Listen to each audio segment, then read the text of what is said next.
Bem-vindos à Mediaulas, eu sou o professor Roberval Moraes e agora nós vamos dar início à nossa nova aula de histologia, tecido epitelial. Essa aula ela vai ser dividida em 3 partes, fica até o final, que assim como na aula de matriz, eu vou te entregar no final um questionário para ajudar você nos seus estudos, para preparar você melhor para a sua avaliação, para a sua prova e também para a sua vida profissional. Então vamos lá, nessa primeira parte nós vamos falar sobre visão geral e o que é o epitélio de revestimento. Então vamos lá. Tudo que eu vou falar nessa aula está em concordância com as seguintes bibliografias: o livro de Histologia e Biologia Celular do Kiesenbaum, o Tratado de Histologia do Gartner e o livro de Histologia Básica do Junqueira e Carneiro. Então, estude por esse material, dá tudo certo, são materiais confiáveis. Então, tecido epitelial, galera. O que é o tecido epitelial? O tecido epitelial ele é um tecido onde as células têm muita semelhança morfológica, semelhança funcional. Essas células elas são uniformes. Então, quando você olha, por exemplo, para essa imagem, você vê que eu tenho aqui várias células, e para tentar ajudar você a enxergar aqui as células, deixa eu pegar aqui uma caneta. Vou riscar aqui, ó. Aqui a gente tem, isso tudo é uma célula, tá bom? Aqui, ó, tudo isso é uma célula. Essa bolinha pretinha é o núcleo dessa célula. Então, você vê que eu tenho várias células, ó, morfologicamente semelhantes. Uma é muito parecida aqui com a outra. Então, essas células, elas geralmente ficam dispostas lado a lado, uma grudadinha na outra, ó, pela lateral, unidas de forma coesa. Então, o tecido epitelial, ele é um tecido com alta densidade celular. Tem muitas células, uma grudadinha na outra, tem pouco espaço para matriz. Então, diminuição da matriz extracelular. Não sabe o que é matriz? Vai lá na playlist, já tem as aulas de matriz para você assistir. Corre lá, assiste, depois volta aqui. Vamos lá. Então aqui, gente, tem uma coisa muito importante. O tecido epitelial, as células são tão unidas, uma juntinha da outra, que não há espaço entre elas para vaso sanguíneo e para nervo. Então, se eu tenho um tecido que não tem espaço para vaso sanguíneo nem para nervo, e é o sangue que leva os nutrientes, como que esse epitélio vai se nutrir? Como que ele vai receber os seus nutrientes? Se ele é avascular, de onde vêm os nutrientes? De onde vêm os gases? De onde vêm os sinais químicos? E a resposta é que o epitélio é nutrido por uma estrutura que a gente já estudou, que é a membrana basal, que é a estrutura que vai limitar. Ela separa o epitélio do que tem embaixo. E sempre abaixo de um epitélio, eu tenho um tecido conjuntivo frouxo. E esse tecido conjuntivo frouxo, ele é rico em vasos sanguíneos, olha só aqui representado na imagem. Ele é rico em nervos e ele é rico em nutrientes e ele vai dividir esses nutrientes com a membrana basal, que vai passar esses nutrientes através dela, né, para essas células. Então, o meu epitélio, ele é nutrido a partir da membrana basal, que recolhe os nutrientes do tecido conjuntivo subjacente. Uma coisa legal é que as células do epitélio elas são polarizadas. O que é polarizado? Elas têm uma ordem, elas têm um lado específico. Então, por exemplo, nas células do tecido epitelial, nós temos uma borda apical, que é a parte de cima, é a parte da célula que está virada para a luz do órgão. O que é a luz do órgão? É o espaço oco ali daquele órgão, é o espaço aberto. Então, por exemplo, aqui na nossa pele, a luz do órgão é a parte de fora. Dentro do estômago, a luz do órgão é a cavidade do estômago. E por aí vai. Nós temos a membrana basolateral, né? A borda basolateral, que fica na base, na parte de baixo e nas laterais. Então, aqui, borda apical, também pode ser chamada de livre, também pode ser chamada de luminal, é tudo a mesma coisa, não tem contato com as estruturas, tá, da superfície. Borda lateral é uma célula em contato com a outra, lembra que elas são juntinhas, elas têm estruturas especializadas para unirem-se umas às outras. A borda basal, que vai ter um contato direto com a membrana basal, que que também vai ter especializações juncionais. Então, a borda apical tem especializações de borda apical, a borda lateral em contato célula-célula e a borda basal para em contato com a membrana basal. Tá bom? Não confundam borda basal de membrana basal. Borda basal é a parte da célula. Membrana basal é uma estrutura que separa essas células do tecido conjuntivo. A gente vai ter uma aula para falar dessas especializações. Inclusive é a próxima. Então, a visão geral aqui do epitélio. Então, aqui a célula bonitinha. A gente tem um lúmen e elas ficam aqui organizadas, aderidas umas às outras. Qual é a função do epitélio? A gente tem algumas funções. Absorção. Então, por exemplo, o nosso epitélio intestinal, ele serve para absorver nutrientes. O epitélio dos alvéolos pulmonares serve para absorver gases. O endotélio vascular serve para absorver nutrientes do sangue para passar para os tecidos. E o epitélio dos túbulos renais serve para absorver substâncias, para quê? Para produzir no final a urina. Então a gente vai ver isso também. Serve para proteção. A gente tem a nossa epiderme, né, aqui íntegra, que protege a gente contra infecções, contra várias coisas. Só que aí no momento que você se corta, rompeu a integridade da pele, você fica exposto. Você pode pegar uma infecção. É por isso que quando você faz cirurgia, que você rompe a pele, você tem que tomar cuidado para não ter uma infecção pós-cirúrgica, porque você rompeu a membrana da pele. E a pele também serve para secreção. Isso às vezes a gente esquece, mas todas as glândulas do nosso corpo são compostas por tecido epitelial.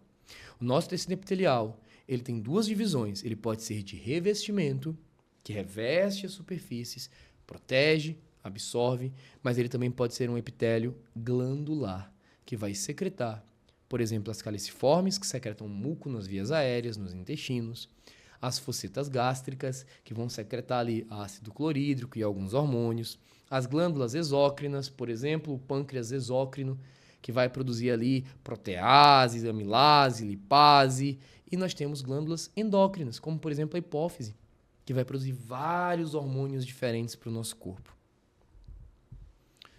Então, o tecido epitelial ele é bem interessante quando a gente fala de embriologia. A gente também vai ter um módulo de embriologia, que o epitélio é formado por todos os 3 folhetos embrionários: ectoderme, mesoderme e endoderme. Então, a ectoderme, por exemplo, forma a epiderme, o mesoderma, por exemplo, forma o endotélio vascular e a endoderma forma, por exemplo, o revestimento gastrointestinal. Então, o tecido epitelial é o único tecido formado pelos 3 folhetos embrionários. Como é que são as células, então, e o arranjo do epitélio? E aqui eu quero que você preste atenção, porque isso aqui muita gente confunde. Tá? Nós temos 3 tipos principais de células no epitélio, e nós temos um 4º tipo que aparece em algumas situações especiais. Só que esses tipos, eles têm vários nomes, e é isso que confunde às vezes você, que imagina que é muita coisa. Não é. Senta aqui comigo, vamos organizar isso. Nós temos 3 tipos principais de célula. As células pavimentosas. Pense em pavimento. Pavimento é onde você pisa. Escamoso. É como se a célula tivesse sido pisada. Ela é achatada. Ela é bem fininha. Ó. Cúbica. A célula cúbica é quando a altura e a largura dela tem mais ou menos o mesmo tamanho. E a célula prismática, que é uma célula que ela é alongada. Ela é alta. Alta e magra. Comprida e fininha. Então, pavimentosa. Parece que foi achatada, que alguém pisou nela. Cúbica, altura e largura semelhantes. Prismática, alta. Só que essas células também recebem outros nomes. A pavimentosa, talvez o seu professor chame ela de escamosa. É a mesma coisa. Pavimentoso e escamoso é a mesma coisa. A prismática, talvez o seu professor prefira chamar de colunar. Também é a mesma coisa. Tá bom? Então, prismático é o mesmo que colunar. Pavimentoso é o mesmo que escamoso. Então, olha só. Aqui eu tenho células pavimentosas. Uma coisa importante.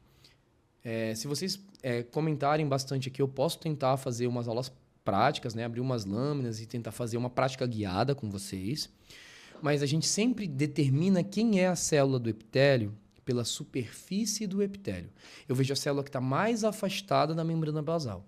Então, por exemplo, olhem esse epitélio aqui à esquerda. Deixa eu ver se eu consigo dar um zoom aqui para vocês. Pronto. Eu tenho aqui, ó, as células, aqui próximo da membrana basal, são mais redondinhas.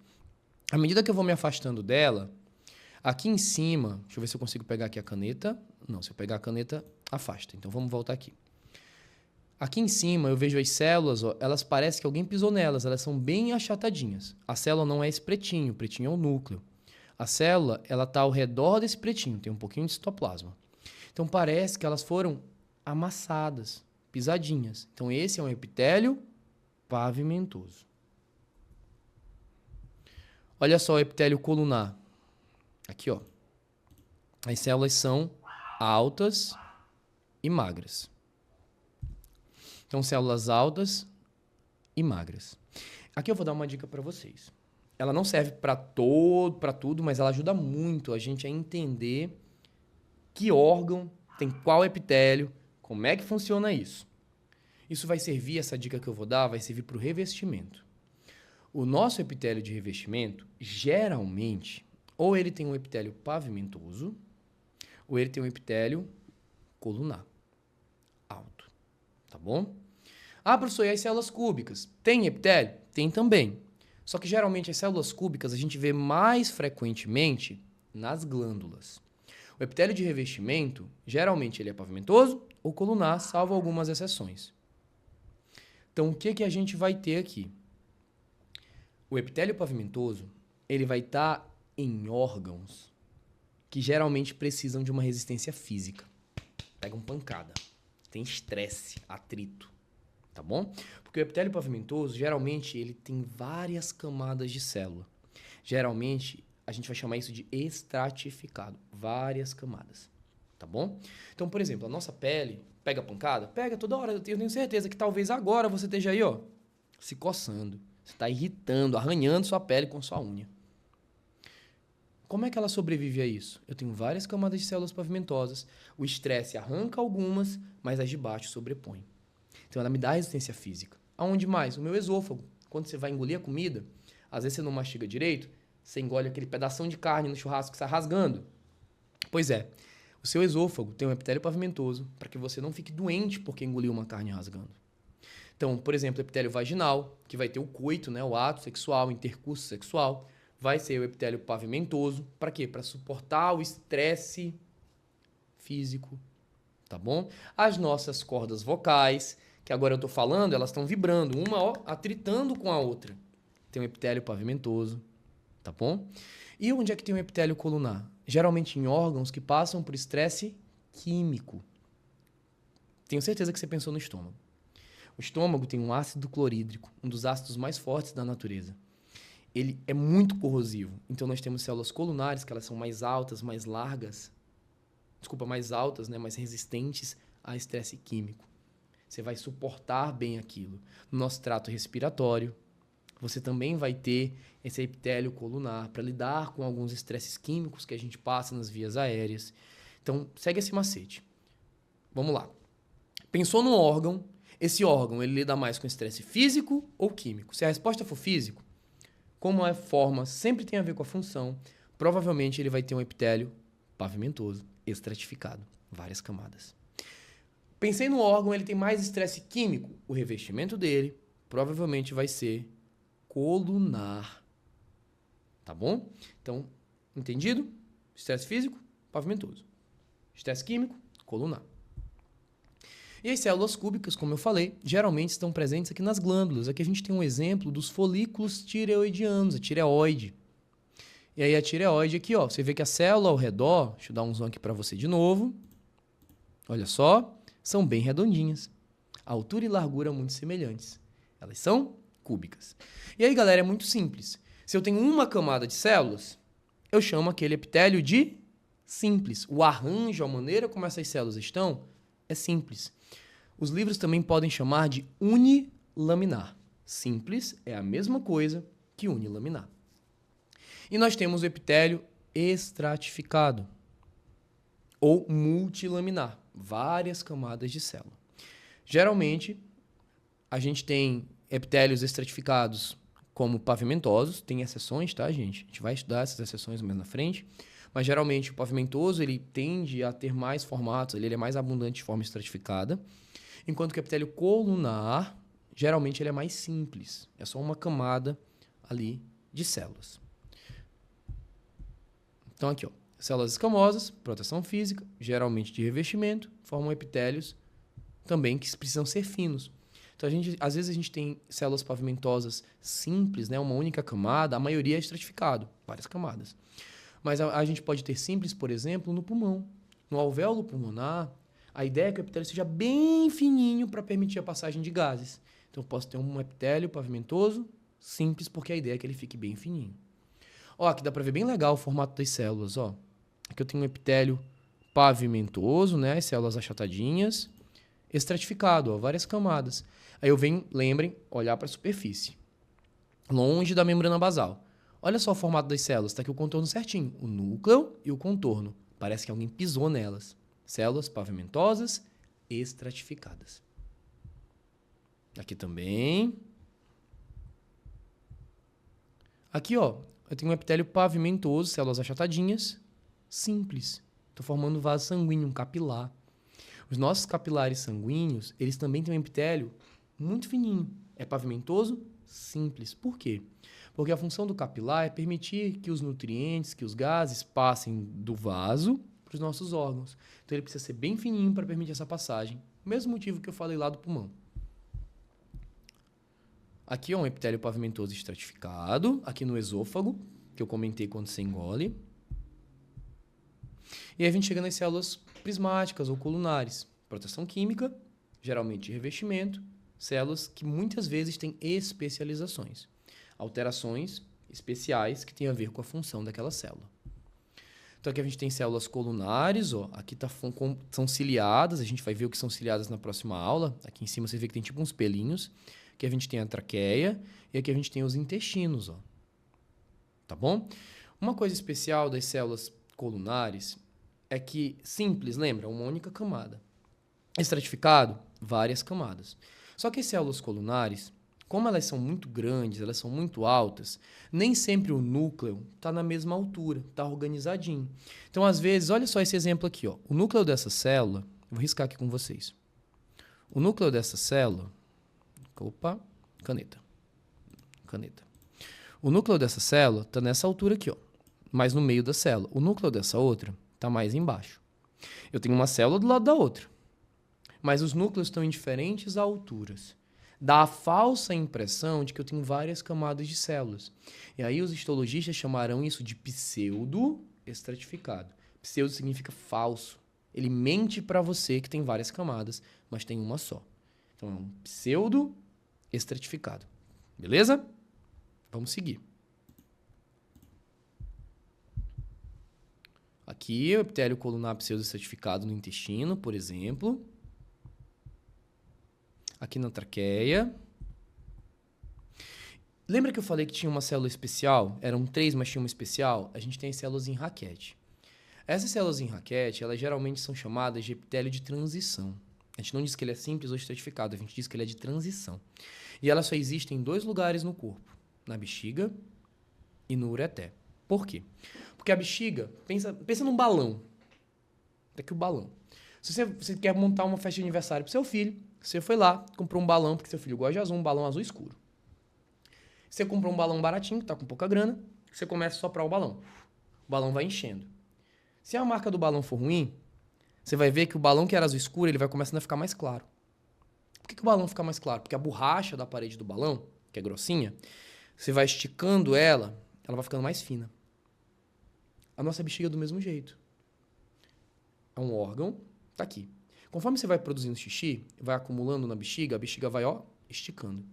E à medida que você vai esticando ela, as células vão ficando cada vez mais fininhas. Então, se a bexiga estiver cheia, as células são bem fininhas. Se a bexiga estiver vazia, as células são maiorzinhas. Então, como eu tenho essa variação de epitélio, eu não chamo ela nem de pavimentosa, nem de colunar. Eu chamo de epitélio de transição, células em raquete. Tá bom? Sempre vai ter somente na bexiga e no ureter, que são órgãos com essas configurações que eu expliquei para vocês. Olha só. Tá vendo? Tem umas maiores, tem umas menores, que depende do estado do órgão. Aqui também é a mesma coisa. E aí a gente tem as células cúbicas. Tem epitélio com célula cúbica? Tem. Por exemplo, existem os bronquíolos terminais que eles possuem células cúbicas. É um revestimento cúbico. Mas geralmente as células cúbicas, elas vão formar as glândulas, que também vão ser um assunto de uma aula futura. A gente vai ter uma aula só sobre glândula.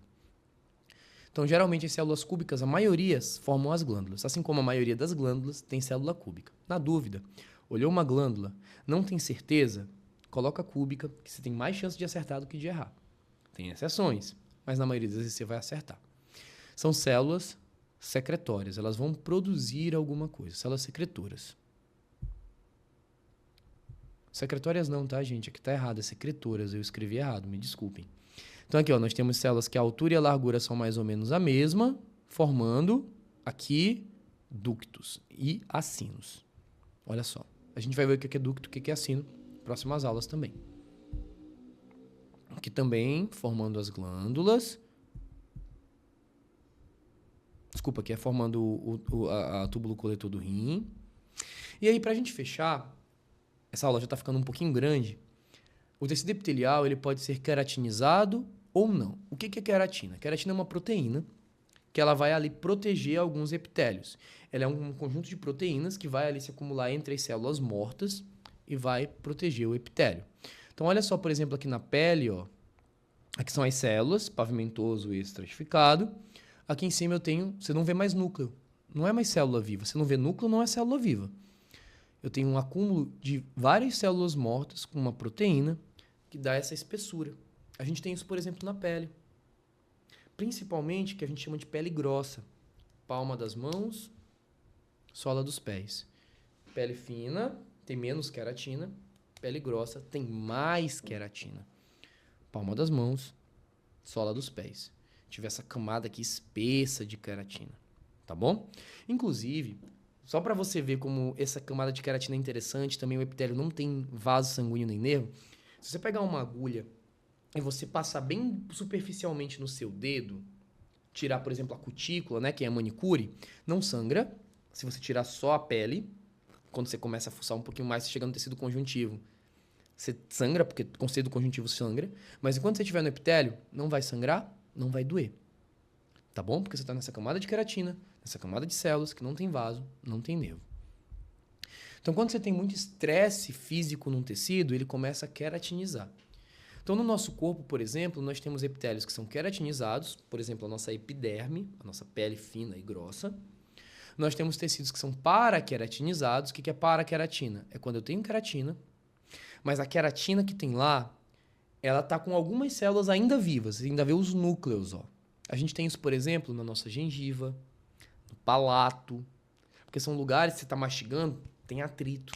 A queratina ajuda, além do teu epitélio pavimentoso estratificado, que ajuda a proteger contra o estresse físico, eu tenho um pouquinho de queratina que ajuda também a proteger. E o não queratinizado não precisa dessa camada de queratina superficial. Lembrando que o meu epitélio ele é nutrido pela membrana basal, que vai pegar os nutrientes e distribuir ali para o epitélio. Aqui a gente tem uma imagem com um corante especial para mostrar ali a membrana basal. Então essa aula já ficou um pouquinho grande, a gente vai ficando por aqui, eu espero que você tenha gostado, que você tenha entendido, tá bom? Qualquer dúvida deixa nos comentários, não esquece de curtir o vídeo, não esquece de compartilhar com aquele amigo. Te vejo na próxima parte, que a gente vai falar das especializações celulares.